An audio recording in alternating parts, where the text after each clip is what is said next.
"Are you our new mommy?" The question came from four voices at once, four 6-year-old quadruplets speaking in perfect unison, their small hands moving in signs as fluid as their words, their eyes burning with desperate hope. The woman standing beside the stranger she'd just met, the beautiful woman with tears still fresh on her cheeks from being abandoned minutes earlier, froze, her breath catching. This is the story of a deaf woman left waiting 43 minutes for a first date that ended in public humiliation. Of a single father watching that rejection unfold from across the room, wrestling with whether to intervene. And of 4 children who believed in magic the moment they saw someone who finally spoke their language. Sometimes the worst moments of our lives are actually doorways. Before we continue, please tell us where in the world are you tuning in from? We love seeing how far our stories travel. Courtney Lane had been checking her phone for the 43rd time when she finally saw him walk through the cafe door. Relief flooded through her chest. He'd come. He was real, not another ghost who'd disappear the moment things got complicated. She stood, smoothing her dress, trying to hide how her hands trembled slightly. The autumn sunlight streaming through the corner cafe's windows caught the highlights in her long brown hair as she smiled, hopeful, nervous, trying not to seem desperate even though she'd been sitting alone long enough for her coffee to go cold. The man, Marcus, his dating profile had said, was exactly as his photos promised. Tall, clean-cut, wearing a perfectly pressed button-down shirt. He looked like someone who had his life together, someone who wouldn't run when things got difficult. Courtney waved to catch his attention, then quickly pulled out her phone, her fingers moving across the screen. She held it up so he could see. "Hi, I'm Courtney. It's so nice to finally meet you." As she showed him the message, she spoke aloud as well, her voice slightly flat in the way voices sometimes are when you can't hear your own words. "Hi, Marcus." Marcus stopped 3 feet from the table. His eyes flicked from her smiling face to the phone screen, then back to her face. Confusion flickered across his features, then something else. Realization, discomfort. He didn't move to sit down. Courtney's smile faltered slightly as she watched his expression change. It was subtle at first, a slight widening of the eyes, a barely perceptible step backward. Then his face shifted into something Courtney had seen too many times before. Uncomfortable realization followed by thinly veiled disgust. Marcus pulled out his own phone. His thumbs moved quickly across the screen. Courtney's phone buzzed. She looked down at the message. "I'm sorry, I didn't realize you were deaf. This isn't going to work for me. I need someone I can actually communicate with normally. Good luck." The words hit like a slap. Courtney looked up from her phone to find Marcus already backing away, his expression a mixture of discomfort and something close to pity. He turned and walked out before she could even process what had happened. Courtney stood frozen, phone in hand, the rejection message still glowing on her screen in a cafe full of Saturday afternoon strangers who had just witnessed her humiliation. From his table by the window, Jonathan Myers watched the entire scene unfold, and something in his chest twisted painfully. He'd been here for 20 minutes, nursing his coffee and trying to read the same paragraph of his novel for the 5th time. His friend Ryan had canceled their meetup last minute, family emergency, but Jonathan had already arranged for Margaret, their nanny, to take the quadruplets to the park across the street. He could see them through the window. 2 boys with short brown hair and 2 girls with long curly brown hair, all 4 of them blurs of energy climbing on playground equipment while Margaret watched with patient amusement. He should have been relaxing, enjoying this rare hour of quiet.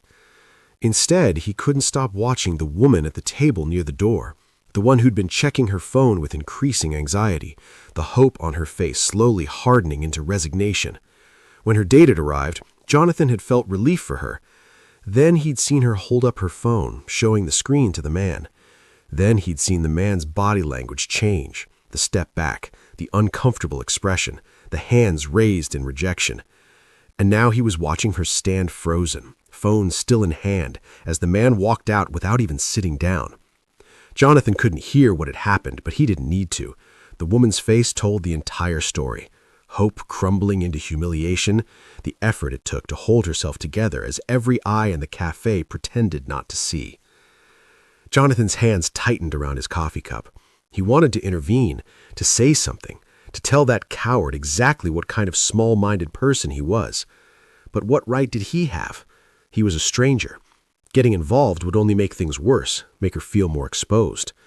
So he stayed in his seat and hated himself a little for it. The woman sank back into her chair. Her shoulders shook with silent sobs she was clearly trying to suppress. Her hands covered her face for a moment, then dropped to the table, fingers pressing against the cold surface as if anchoring herself. Then, abruptly, she stood. Her chair scraped against the floor with a sound that made several people look up.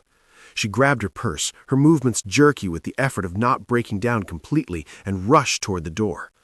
She moved too fast, too upset to notice the slightly raised threshold at the entrance. Her foot caught. The woman stumbled forward, her body pitching toward the doorframe. She threw her hands out to catch herself, but the momentum was too much. Her shoulder hit the frame with a dull thud, and her purse flew from her grip, its contents scattering across the floor in a chaos of lipstick tubes, keys, a phone, loose change rolling in different directions. Jonathan was out of his seat before he consciously decided to move. He was on his knees beside her in seconds, gathering the scattered items. His hands moved quickly, efficiently, collecting everything into a neat pile. "I've got it," he said gently. "Are you okay?" Courtney was sitting on the floor now, her face flushed with embarrassment and tears, reaching for her things with trembling hands. She looked up at him, and he could see her trying to read his lips. Then her hands moved, a simple gesture, pointing to her ear and shaking her head. She pulled out her phone with shaking fingers and quickly typed, showing him the screen. "Thank you, I'm deaf. I'm sorry for the trouble." Jonathan's expression softened immediately. He stood, holding her purse and belongings, and without hesitation, his hands moved in sign language. "Don't apologize. Are you okay?" The effect was instantaneous. Courtney's eyes widened, her mouth falling open in shock. Her hands moved automatically, responding in sign language. "You know ASL?" Jonathan nodded, signing back with fluid precision. "My son is deaf. We all use it at home." He extended his free hand to help her up, speaking aloud as he signed, "I'm Jonathan." Courtney took his hand, letting him pull her to her feet. She was still staring at him like he'd just performed a miracle. Her hands moved rapidly. "I'm Courtney. I can't believe you know sign language. This never happens." "I saw what happened," Jonathan signed, his expression sympathetic. "I'm sorry. That guy is an idiot." A laugh burst out of Courtney, half sob, half genuine amusement. She signed back, "Thank you, that's exactly what he is." Then her hands slowed, becoming more uncertain. "I'm sorry you had to witness that disaster." "Don't apologize," Jonathan signed firmly. "You did nothing wrong." They stood there, in the doorway, two strangers communicating in silence while the café buzzed with conversation around them. And for the first time since she'd arrived, Courtney's face showed something other than pain. She smiled. It was small, tentative, but real. Jonathan smiled back, and he was about to say something else, maybe offer to buy her a coffee, maybe just wish her a better rest of her day, when the café door burst open with explosive force. "Daddy!" 4 voices shouted in unison. Well, 3 voices shouted. One child remained silent, but moved with the same excited energy, as 4 6-year-old bodies came barreling through the entrance like a perfectly synchronized storm. "Daddy, you have to come see," Aurelia started, her long curly brown hair bouncing. "There's a dog at the park who knows tricks," Orion continued, his short brown hair sticking up in different directions. "And he can dance," Leora added, her long curly brown hair flowing behind her. All 3 speaking children stopped mid-sentence as they registered the scene before them, their father standing very close to a strange woman, holding her purse, both of them clearly in the middle of a conversation. Atlas, the silent one with short brown hair, was the first to notice his father's hands. His sharp eyes caught the ASL position Jonathan's hands had frozen in, and his face lit up with understanding and excitement. His hands moved rapidly, signing to his siblings. "Dad is signing with her. She knows our language." Orion's mouth fell open. Leora gasped. Aurelia's entire face transformed into pure, unadulterated hope. "No," Jonathan said immediately, recognizing the trajectory of this moment and signing sharply. "Whatever you're thinking." But Atlas signed something else to his siblings, his small hands moving with excited precision. Is she deaf like me? The question hung between the four children for only a heartbeat before they turned as one unit to look at Courtney with expressions that Jonathan's heart clenched. "Kids, don't," Jonathan started, but 6-year-olds, especially 6-year-olds who'd spent their entire conscious lives wishing for something impossible, don't listen to warnings. All four children stepped forward together. They looked at each other for one brief moment, some kind of silent agreement passing between them, and then, in perfect unison, their hands moved in sign language as 3 voices spoke the words aloud. "Are you our new mommy?" The question hung in the air and in their hands, visible, unmistakable, impossible to misunderstand. Courtney saw every movement of their small hands forming the signs. Her eyes went wide, her breath catching audibly. She looked from the children to Jonathan and back again, her own hands frozen halfway to her chest. Jonathan's face went scarlet. Margaret made a strangled sound. "Kids," Jonathan signed sharply, mortification burning through every gesture. "This is Courtney. She's someone I just met. She had a bad day and I was helping her." Jonathan signed apologetically to Courtney. "I am so sorry. They don't usually." But Courtney wasn't looking at Jonathan anymore. She was looking at the 4 children arranged before her like a jury about to deliver a verdict, and her eyes were filling with tears again, but these were different tears. Atlas stepped forward. He was smaller than his siblings, his movements more careful, more deliberate. His hands moved in sign language, the gestures precise and heartfelt. "You're deaf like me?" Courtney knelt down, so she was eye level with him, signing back. "Yes, just like you." "Do people think you're weird?" Atlas signed, his young face serious. "Sometimes," Courtney signed honestly. "Us too," Atlas signed, "because we all sign at home. Kids at school laugh." Courtney's expression crumbled and rebuilt itself in the span of a heartbeat. She signed to all 4 children. "Then those kids don't understand that you're special, you're amazing." "You're perfect," Aurelia signed and spoke, her enthusiasm uncontainable. "You know our special language. Everyone at school says we're weird because we sign at home. You wouldn't think we're weird." "And you're pretty," Orion added with 6-year-old pragmatism, signing as he spoke.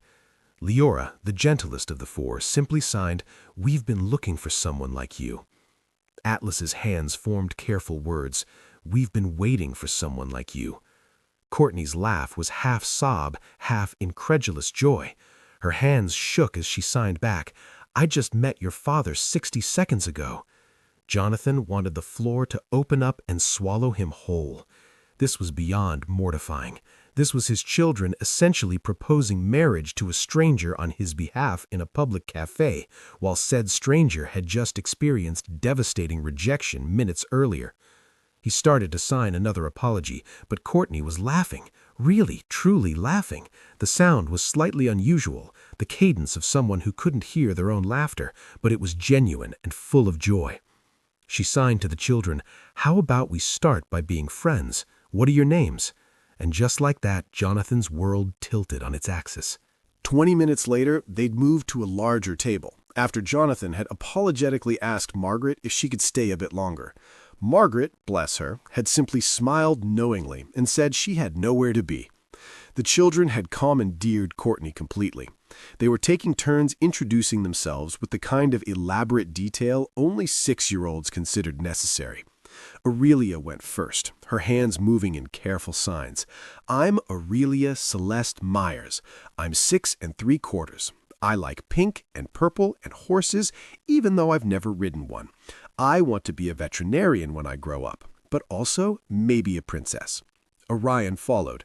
"I'm Orion James Myers. I'm 6 3/4 too, because we're quadruplets, which means we all came out on the same day. I like dinosaurs and space and making people laugh. I can burp the alphabet." He demonstrated this talent immediately, making it to G before Jonathan's sharp look made him stop. Leora was next, her signs gentle and precise. "I'm Leora May Myers. I like reading and drawing and flowers.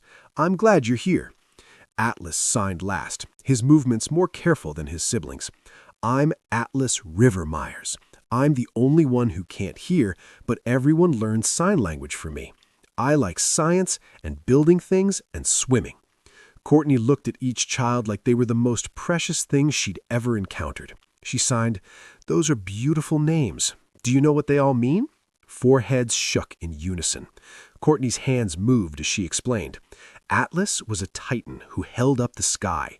Orion is a constellation, a group of stars. Leora means light in Hebrew, and Aurelia means golden in Latin. She smiled at Jonathan. Someone chose very meaningful names. Jonathan felt his face warm. "My ex-wife chose them," he signed, then immediately regretted bringing Amy up. She was very into mythology and stars. If the kids noticed the mention of their mother, they didn't show it. They were too busy being enchanted by Courtney's presence. "Can we play a game?" Orion signed excitedly. And that's how Jonathan found himself watching 4 children and 1 recently heartbroken woman play what they called silent charades, a game where everyone had to act things out without speaking or signing. Leora tried to act out astronaut riding a dinosaur, which mostly involved her making exaggerated stomping motions while pretending to float. Orion attempted pizza making itself, complete with spinning in circles and then flopping dramatically onto the floor as if he'd been tossed by an invisible pizza chef. Atlas did an impression of their teacher, Mrs. Maria, which was so spot on that Courtney laughed until she snorted, then looked mortified, which made the kids laugh even harder. "Your turn," Aurelia signed to Courtney. Courtney stood, thinking for a moment, then began flapping her arms wildly before pretending to blow out candles. "Birthday," Atlas signed triumphantly. "Yes," Aurelia signed excitedly. She turned to Courtney, her hands moving rapidly.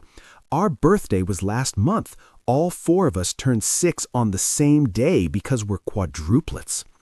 "It was so fun," Orion added, signing enthusiastically. "We had 4 cakes." "That's not true," Leora signed with a small smile.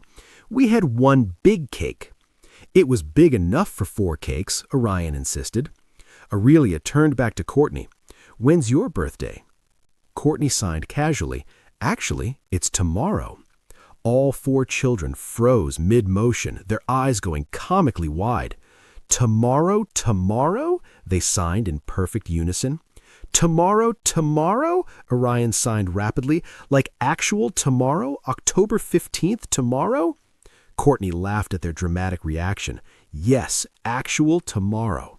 The children immediately huddled together, their hands flying in rapid conversation, too quick for Courtney to follow. Jonathan tried to intervene. "Hey, what are you 4 planning?" But they waved him off with the universal child gesture for adults not invited. Finally, they turned back to Courtney as one unit. Leora, elected spokesperson, signed carefully.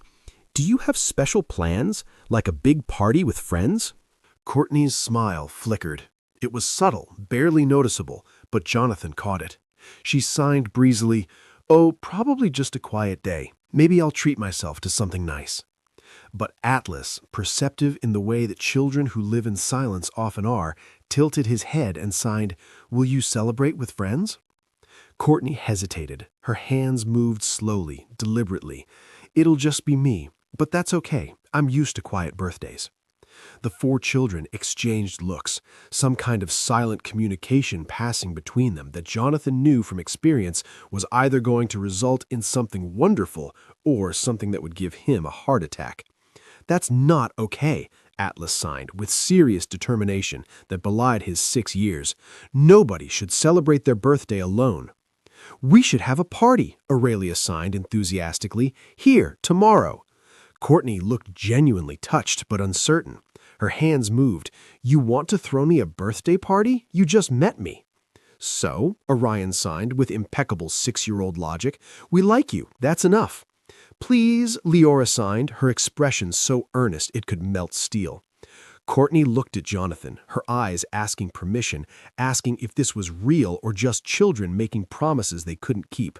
Jonathan signed with a gentle smile. "Only if you want to, no pressure. But I should warn you, once they've decided on a party, there's no stopping them." Watching Courtney's face, Jonathan saw something he recognized because he'd felt it himself. The moment when you realize you don't have to be alone anymore, when someone sees you and doesn't flinch away. Courtney's hands moved, and even though she was signing, he could hear the emotion in the gesture. I would love that. Really. Truly. The children exploded with joy. Aurelia and Leora started dancing. Orion did a victory lap around the table.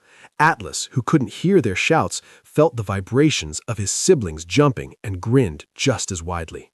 They spent the next 15 minutes planning the party with the kind of elaborate detail usually reserved for royal weddings. There would be cake, chocolate, unanimously decided, balloons, lots of them, and presents from the heart, which apparently meant handmade gifts because the kids' allowance was not big enough for good stuff. Margaret eventually reminded Jonathan gently that it was almost dinner time. The children protested but complied when Jonathan gave them the look, the one that meant no negotiations. As they prepared to leave, each child hugged Courtney goodbye. Leora held on extra long. Atlas signed, "Thank you for playing with us." Before they left, Jonathan pulled out his phone. "Can I get your number?" he signed, then quickly added, "to coordinate tomorrow, the party." Courtney's smile was radiant as she entered her number. She signed, "Text me tomorrow morning." Jonathan hesitated, then signed, "Courtney, thank you. You made today unexpected, in the best way." Courtney's chest tightened. She signed back, "Same to you. See you tomorrow." As they walked out of the café, 4 kids bouncing excitedly and one bemused father in tow, Jonathan glanced back. Courtney was watching them through the window, her hand raised in a small wave, her face transformed from the devastated woman he'd seen earlier. "Daddy," Aurelia signed as they crossed the street back to where Margaret had parked, "do you like her?" Jonathan looked at his daughter's hopeful face. "I just met her, sweetheart." "But do you like her?" Orion signed more insistently. Jonathan thought about Courtney's laugh, the way she'd knelt to Atlas's level, how naturally she'd fit into their chaotic family dynamic. He signed honestly, "Yes, I like her." 4 faces lit up like he'd just announced Christmas was coming early. That evening, after the kids were finally in bed, a process that took an extra 45 minutes because they kept popping back out to ask questions about tomorrow's party, Jonathan sat on his worn leather couch with a beer he wasn't really drinking. His mind kept returning to the café, to Courtney's face when that jackass had walked out, to the way her eyes had lit up when she realized Jonathan knew sign language, to his children's unbridled joy at finding someone who spoke their language, who didn't think they were weird. "Are you our new mommy?" He'd wanted to die in that moment. But watching Courtney laugh, watching her play with his kids, watching her fit so seamlessly into their strange, signing, chaotic world, Jonathan's thoughts drifted backward, pulled by the weight of memory. 7 years ago, Jonathan was 28 and believed he had life figured out.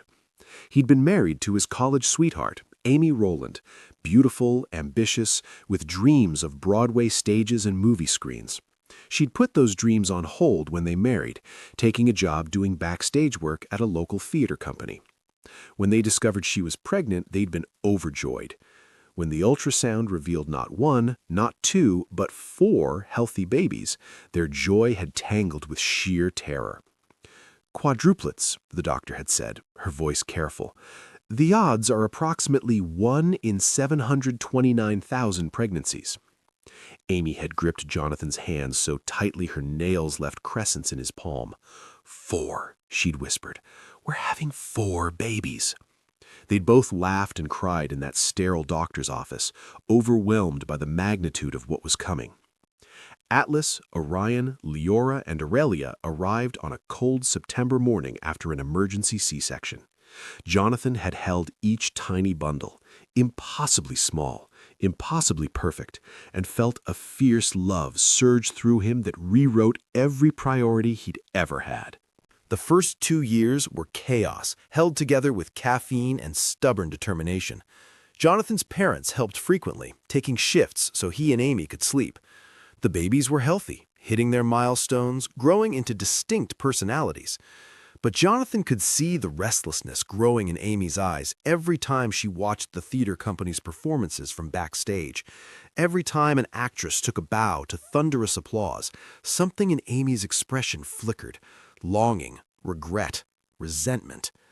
When the quadruplets turned 2, everything shattered. Amy sat him down one evening after the children were finally asleep, after hours of bedtime stories and negotiations and one emergency diaper change. Her face was flushed with an excitement Jonathan hadn't seen in months. "I got a call today," she said, her voice trembling. "Marcus Levy, the casting director, wants me to audition for a recurring role in a new streaming series. They're filming in California. This is my chance, John, my one real shot." Jonathan had felt pride first, genuine happiness for her. "That's amazing, honey. We could figure it out.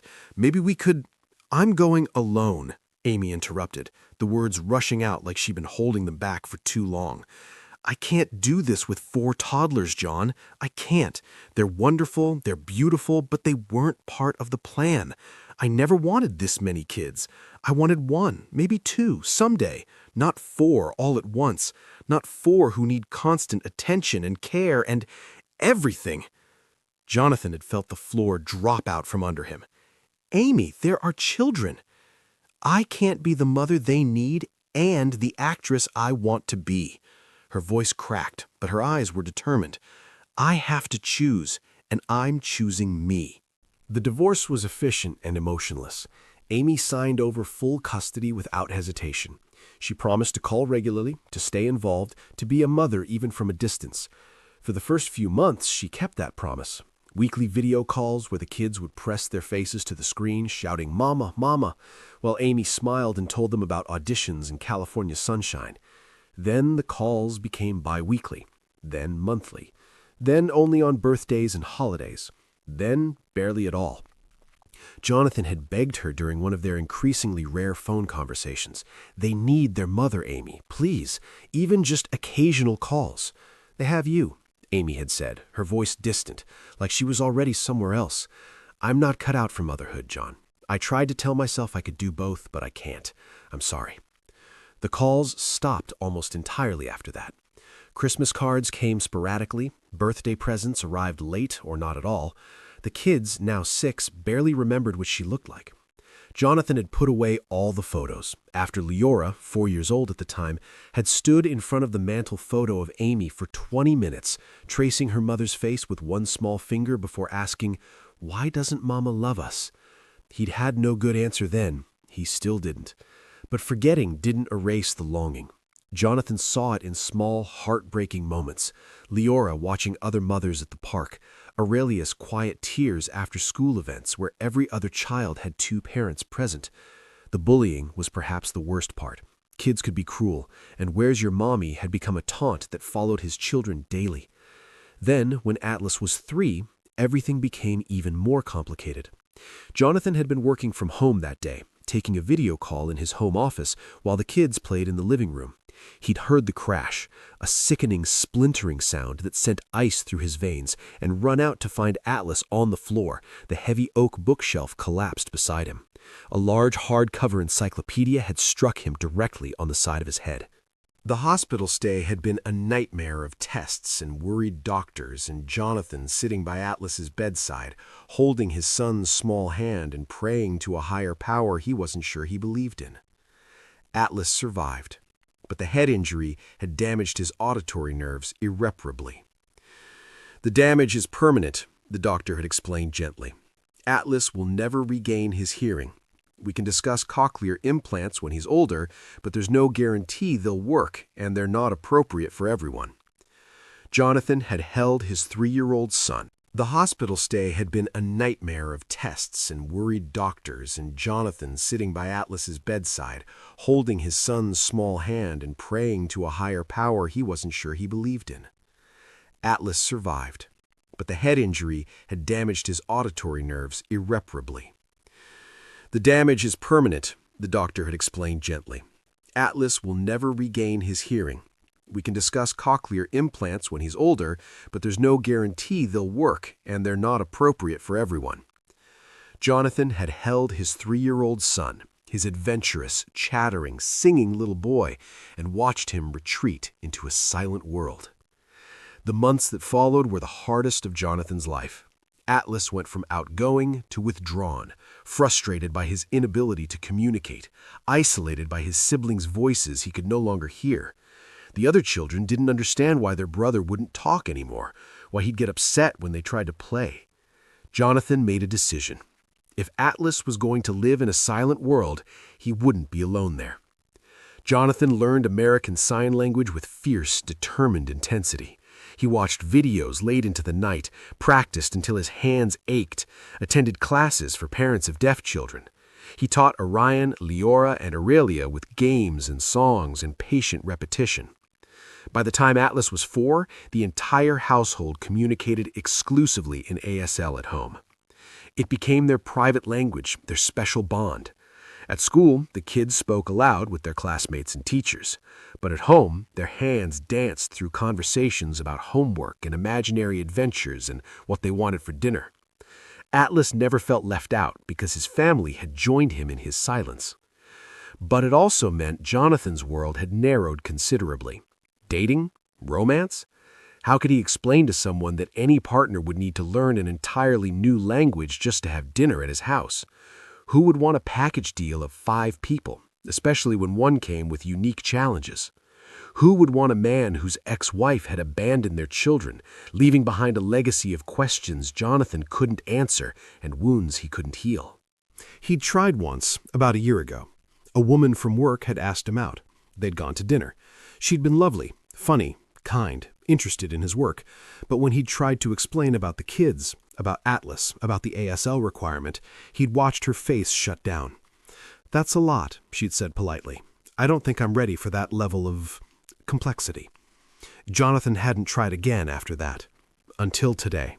Until a deaf woman had tripped in a cafe doorway and Jonathan's entire carefully controlled world had tilted sideways. His phone buzzed. Courtney's name lit up the screen. "I just wanted to say thank you again for today. Your children are wonderful. I can't remember the last time I felt so included. See you tomorrow?" Jonathan smiled, his thumbs moving over the keyboard. "They are wonderful, aren't they? Even when they're mortifying me in public. Tomorrow at noon? I'll bring the chaos, you bring yourself." Her response came quickly.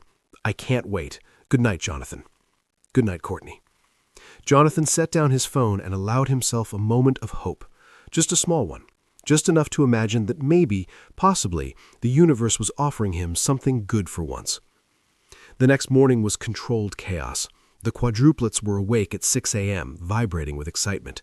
They made decorations, construction paper chains, hand-drawn banners that said, "Happy Birthday, Courtney." Jonathan had enlisted Margaret's help to actually make the cafe presentable. He'd called the owner of the corner cafe, a kind woman named Sarah, who'd watched his kids grow up through weekly Saturday visits, and asked if he could rent the back corner for a few hours.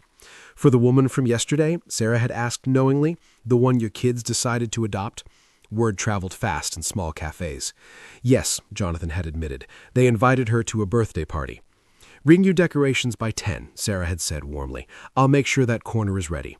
And Jonathan, "She seemed lovely. Your kids have good instincts." By 11:30, the cafe looked like a birthday explosion. Handmade banners hung from every available surface, balloons purchased in bulk by Margaret because Jonathan had underestimated how many lots of balloons actually meant to 6-year-olds, bobbed from chairs and tables.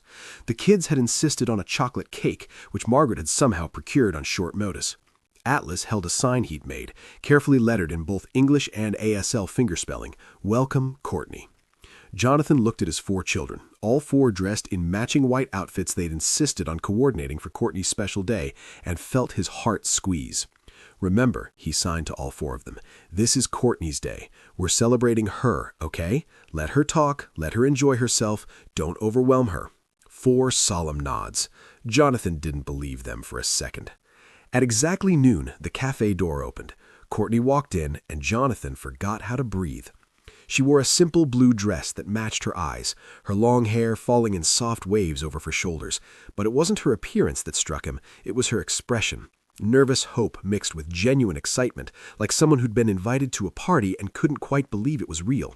"Surprise!" all 4 children signed together, their faces glowing. Courtney's hands flew to her mouth. Her eyes went wide, taking in the decorations, the balloons, the cake, the 4 eager faces watching her reaction. Tears spilled down her cheeks, but she was smiling, the kind of smile that transforms an entire face. She signed, "You did all this for me?" Of course, Aurelia signed enthusiastically. It's your birthday. Happy birthday, Courtney, Jonathan signed, his expression warm. Courtney looked at him, and something passed between them. Gratitude, connection, the beginning of something neither of them had names for yet. Thank you, she signed. All of you. This is the most beautiful thing anyone's ever done for me. What followed was, without question, the most chaotic, joyful birthday party Jonathan had ever witnessed. The kids insisted Courtney sit at the head of the table, a spot they decorated with extra balloons and a handmade crown Leora had crafted from construction paper and glitter.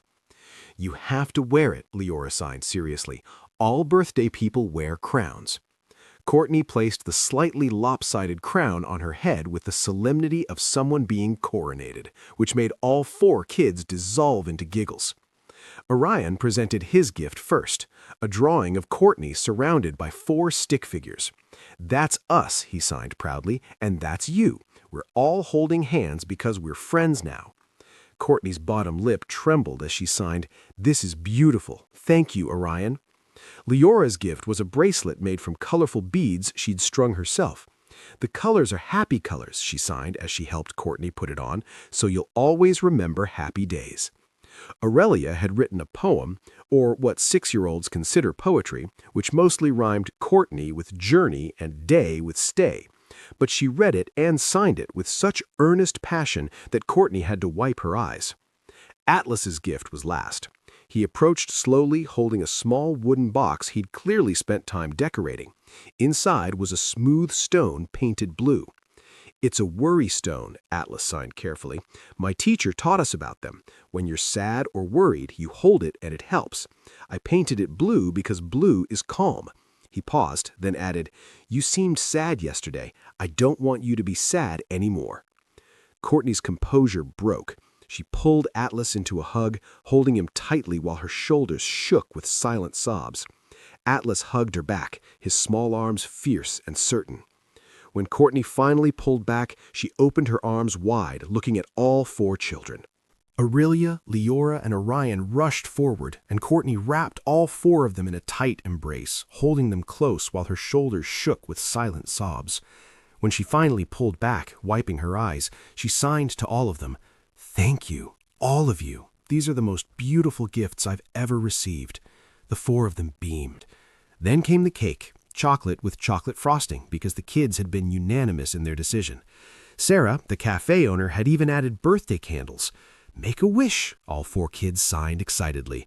Courtney closed her eyes, took a breath, and blew out the candles. When she opened her eyes, she was smiling through tears. "What did you wish for?" Orion signed. "If I tell you, it won't come true," Courtney signed back. "But you can give us a hint," Aurelia pressed. Courtney looked at the 4 expectant faces, then at Jonathan sitting at the end of the table watching this unfold with an expression she couldn't quite read. She signed, "I wished that I'd never feel alone again." "You won't," Leora signed with absolute conviction, "because you have us now." As the party wound down and the kids played a game of silent tag outside under Margaret's supervision, Jonathan and Courtney sat alone at the table. The remains of cake and crumpled wrapping paper surrounded them, evidence of joy recently experienced.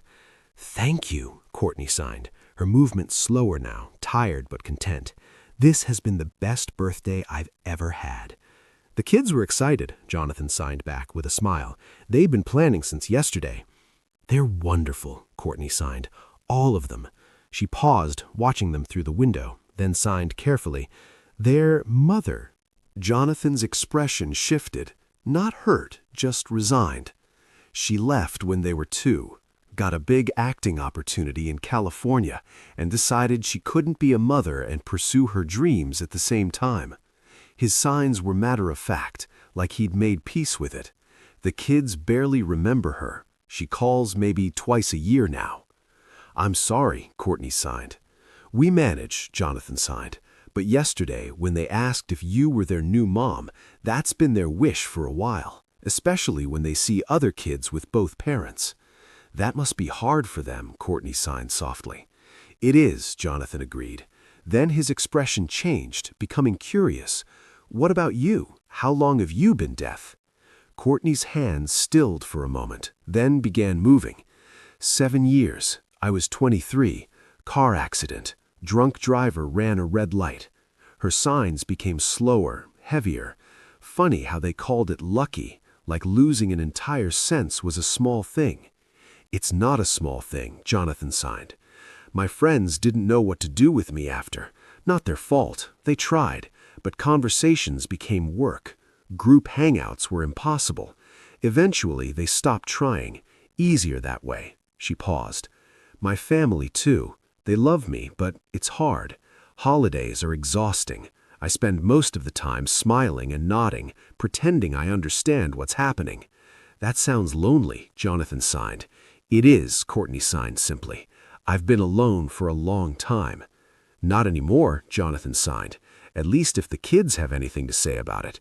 Fair warning, they've probably already planned your next 10 birthdays. Courtney laughed, the tension breaking.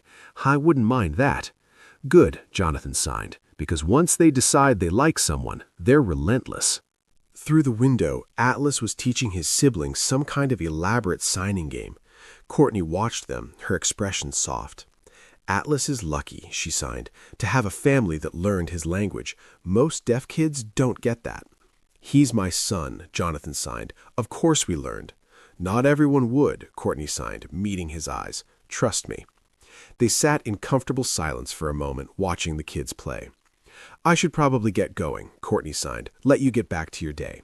Stay in touch, Jonathan signed. The kids will ask about you constantly if you don't. I'd like that, Courtney signed, smiling. Friends? Friends, Jonathan signed back.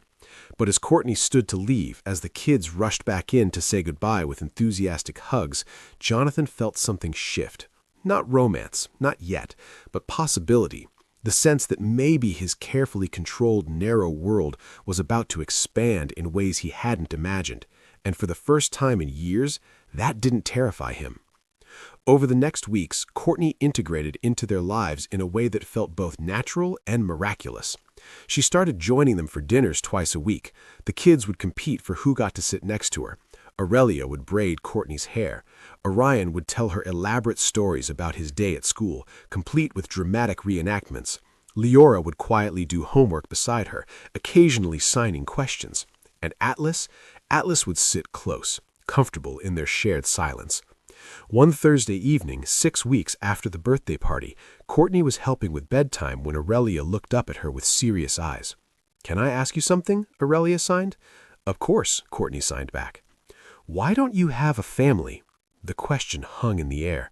Jonathan, reading to Orion in the next bed, tensed but didn't intervene. Courtney sat down on Aurelia's bed, thinking carefully before signing. I used to have a family. My parents, my sister, but after my accident, when I couldn't hear anymore, things got hard. Not because they didn't love me. They did, but they didn't know how to talk to me anymore. It made everyone sad and frustrated. That's stupid, Aurelia signed with 6-year-old bluntness. You're easy to talk to. Thank you, sweetheart. But it wasn't anyone's fault. Sometimes people don't know how to adapt when things change. Did it make you sad? Leora signed from her bed. Very sad for a long time. Are you still sad? Atlas signed. Courtney looked at the 4 faces watching her, at Jonathan still holding his book but paying complete attention, at this chaotic, signing, beautiful family that had somehow become hers. Not anymore, she signed honestly. Not since I met you. Atlas nodded, satisfied. Good, because you're part of our family now. I am? Courtney signed, her throat tight. 4 heads nodded in unison. You speak our language, Aurelian signed. That makes you family. Jonathan and Courtney's friendship gradually evolved into something deeper. There was the night they stayed up talking after the kids were asleep, signing in the dim light of the kitchen, sharing stories about their childhoods, their dreams, the paths that had led them to that café. There was the Saturday at the zoo when Aurelian skinned his knee and Courtney was the one who scooped him up, kissed the scrape, and signed, "You're so brave," while he hiccuped through tears. There was the school recital where all 4 kids performed a song in ASL and Courtney sat beside Jonathan in the audience, both of them crying as they watched. There was the evening Jonathan came home from work exhausted and frustrated, and Courtney was there, just there, making dinner, helping with homework, giving him a look that said, "I've got this. Go breathe." There was the moment Jonathan realized he was in love. It was a Tuesday. Nothing special, just an ordinary Tuesday.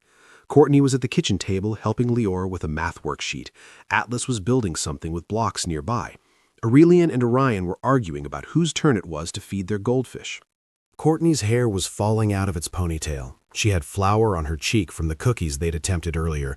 She was signing one-handed to Leora while using the other to point at the worksheet, completely at ease in the chaos. And Jonathan thought, this is what I want for the rest of my life. That night, after the kids were in bed, Jonathan asked Courtney to stay. I need to tell you something, he signed. Okay, Courtney signed, looking nervous. I'm in love with you. Courtney's hands froze mid-motion. Her eyes went wide. I need you to know I love you, not because you're convenient or because you're good with the kids, though you are.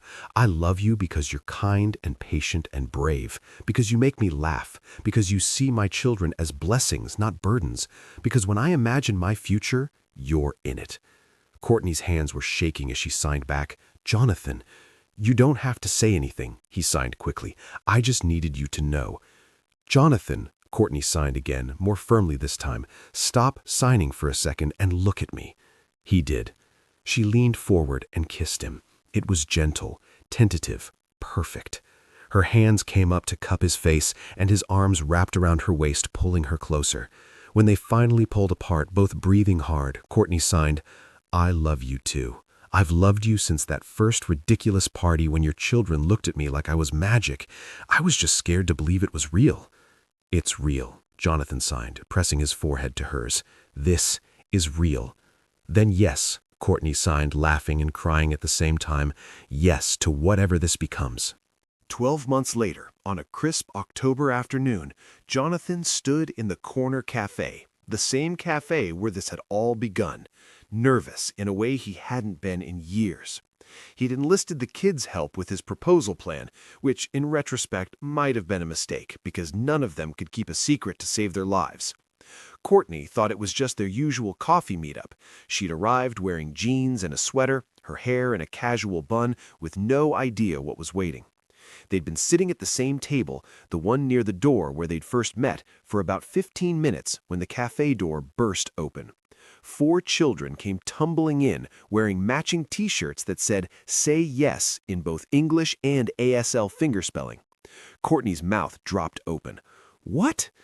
Jonathan stood, his heart hammering. All 4 kids rushed to form a semicircle around Courtney's chair, their faces glowing with excitement and terrible secret-keeping. Courtney, Jonathan signed, his hands shaking slightly. You came into our lives when we needed magic most. You taught my children that being different is beautiful. You taught me that I could love again, that I didn't have to do this alone. Courtney was openly sobbing now, nodding before her hands could even form words. Finally, she signed, Yes, yes, 1,000 times yes. The cafe erupted in applause. The kids screamed, well, 3 of them screamed. Atlas jumped up and down, feeling the vibrations and grinning.